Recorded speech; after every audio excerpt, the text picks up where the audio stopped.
da marcha picada, que as 7 finalistas já no alinhamento final. Aí destaque para as 2 éguas da primeira e da segunda colocação. A gente aproxima a terceira e a quarta nessa disputa pelo campeonato. Até confesso aos senhores que a égua da quarta casa estava brigando mais na ponta, chamou muita atenção essa égua pela qualidade do gesto, pela qualidade da montada, mas foi uma égua que sentiu muita prova, perdeu um pouco mais da reunião, já perdeu um pouco mais da estabilidade do meio para o fim da prova, aí caiu algumas casas aí por essa perca da regularidade, e aí balizando essas 4 éguas como a referência aí quanto ao gesto, a gente buscou a aproximação da quinta até a 7ª égua, onde no comparativo da 6ª com a 7ª, a gente tem um ganho aqui no equilíbrio dinâmico, na qualidade da dissociação, onde a égua de trás já perde um pouquinho nessa qualidade da dissociação, já falta um pouco mais de extensão do movimento, já falta um pouco mais de recurso. Então a égua à frente é mais equilibrada, é ainda mais machada, tem potência no movimento um pouco melhor, tem amplitude das suas passadas a seu favor, a definição da 6ª em relação à 7ª. Pode parar a 7ª.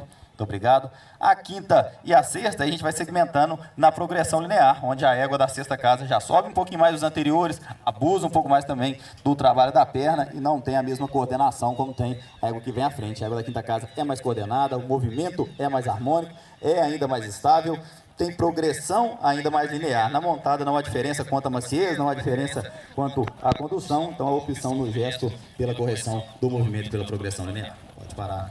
A 6ª, muito obrigado. A 4ª, no comparativo com a 5ª, aí como foi falado, a 4ª égua sentiu um pouco mais a prova, mas é ainda mais equilibrada que a égua da 5ª casa, é ainda mais dissociada, tem mão ainda melhor que a égua da 5ª colocação, extensão no trabalho do anterior um pouco melhor. Se a gente avalia a apresentação, embora ela cansou, puxou um pouquinho mais, a égua de trás também já trabalhando mais enforcada. Então as duas perdendo quanto à postura, a opção no gesto, no equilíbrio, na qualidade da dissociação, na extensão do movimento, na liberdade do trabalho do anterior, a definição da 4ª em relação à 5ª égua. Pode parar a 5ª.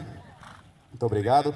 A 3ª, no comparativo com a 4ª, aí as 2 éguas aí que eu falei disputaram essa posição. A 4ª égua agradou muito, sentiu um pouco mais a prova. Em contrapartida, a égua da 3ª colocação cresceu muito no campeonato, onde ela terminou até no final da prova. Eu passei ela à frente para a gente fazer com o comparativo e aproximar ela com a 4ª égua, onde ela terminou ainda mais equilibrada, terminou mais coordenada, anterior e posterior, terminou com a perna ainda mais dentro da massa. A égua da 4ª casa abriu um pouquinho mais, já perdeu um pouco mais da reunião, já subiu um pouquinho mais o trabalho dos anteriores e perdeu na estabilidade. Então a égua à frente terminou mais harmônica, terminou mais estável, terminou mais coordenada, por isso a definição em relação à boa égua da 4ª casa. Pode parar a 4ª, muito obrigado.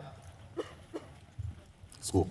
A 2ª, no comparativo com a 3ª, aí como foi falado aqui, a 3ª e a 4ª, as éguas fazendo provas distintas, uma crescendo muito, a outra égua já decrescendo durante a prova, mas a 2ª, aí no comparativo com a 3ª, já fez prova mais regular, ela é ainda mais ampla que a égua da 2ª colocação, a égua da 3ª colocação, ela tem perna ainda melhor que a égua da 3ª colocação, e essa perna dela é uma estabilidade, visto por trás, um pouco melhor. Notem a correção no movimento dos posteriores, a 3ª já abre um pouquinho mais, já tem uma tendência a compensar na região da garupa. Perde um pouquinho na coordenação, visto que a 2ª sobe um pouco mais o trabalho dos anteriores, mas aí pelo equilíbrio, pela perna mais potente, pela estabilidade, pela prova ainda mais homogênea, a definição da 2ª em relação à 3ª. Pode falar a 3ª. Muito obrigado. E a 1ª e a 2ª, a 1ª tem a virtude do bom posterior da égua da 2ª colocação, tem a boa estabilidade da 2ª égua, mas aí com correção no movimento do anterior, a mão é mais discreta, é mais suave quanto a chegada ao solo, tem capacidade de reunião um pouco melhor, tem estabilidade visto por frente a nível das suas espadas